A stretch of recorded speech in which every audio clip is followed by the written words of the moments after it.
Hi friends, good evening. ఈరోజు మా హైదరాబాద్లో వెదర్ చాలా కూల్గా ఉంది. అందుకోసమే వేడివేడిగా పిస్తా పకోడీ వేస్తున్నాను. నాకు మనస్విత ప్రియశ్రీకి. చూసారా, ఇవి ఉన్నాయి కదా, ఇవి ఒలిసి ఒకటి ఒలుసుకొని పక్కన పెట్టుకొని వేసుకొని మీకు చూపిస్తాను. అదండి ఒకటి ఒలిసి ఇదో ఈ బౌల్లో వేస్తున్నాను. పిస్తా పకోడీ ఎలా ఉంటుంది ఇప్పుడు చూడండి. ఒకటి ఒలిసి ఇందులో వేస్తున్నాను. ఇవి మిరపకాయ బజ్జీలు. మిరపకాయ బజ్జీలు అయిపోయిన వెంటనే పిస్తా పకోడీ రెడీ చేస్తా. పిస్తా పిక్కలన్నీ చూసారా, జస్ట్ ఒక 10 నిమిషాలు అయిపోతుంది. పిస్తా పిక్కలన్నీ అందులో వేస్తాను. వేసి ఇప్పుడు మనం ఎలా అందులో వేస్తాను చూడండి. ఎలా చేస్తాను.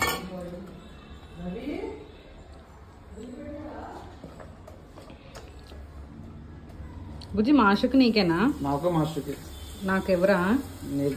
నీకు కూడా ఇస్తాను. కంగారే పడ.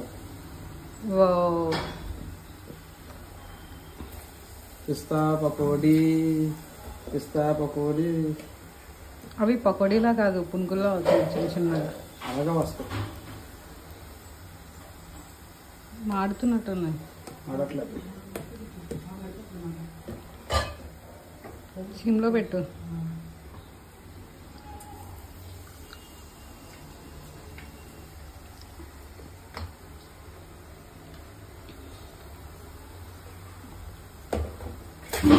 చూసారా, త్వరగా అయిపోయింది. జస్ట్ 5 minutesలో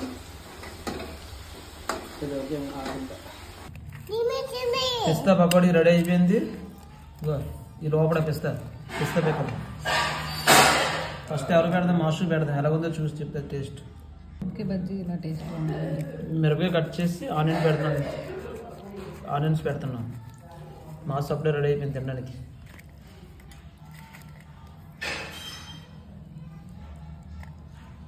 ఆనియన్స్ రెడీ చేసి నిమ్మకాయ ముక్కేది మాస్ చూపించే. నిమ్మకాయ మాస్టర్ ఎలాగుంది పిస్తా పకోడీ? నిమ్మకాయ కూడా పిండుతున్నా. మాస్టర్ ఎలాగుంది పిస్తా పకోడీ? ఎలాగుంది?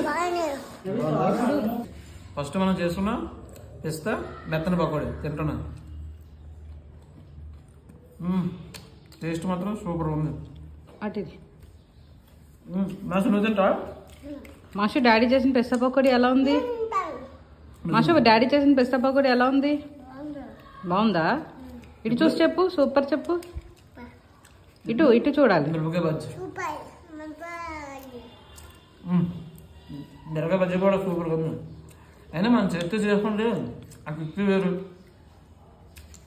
ఫ్రెండ్స్, నా వీడియో నచ్చితే లైక్ చేయండి, షేర్ చేయండి, సబ్స్క్రైబ్ చేయడం మాత్రం మర్చిపోకండి.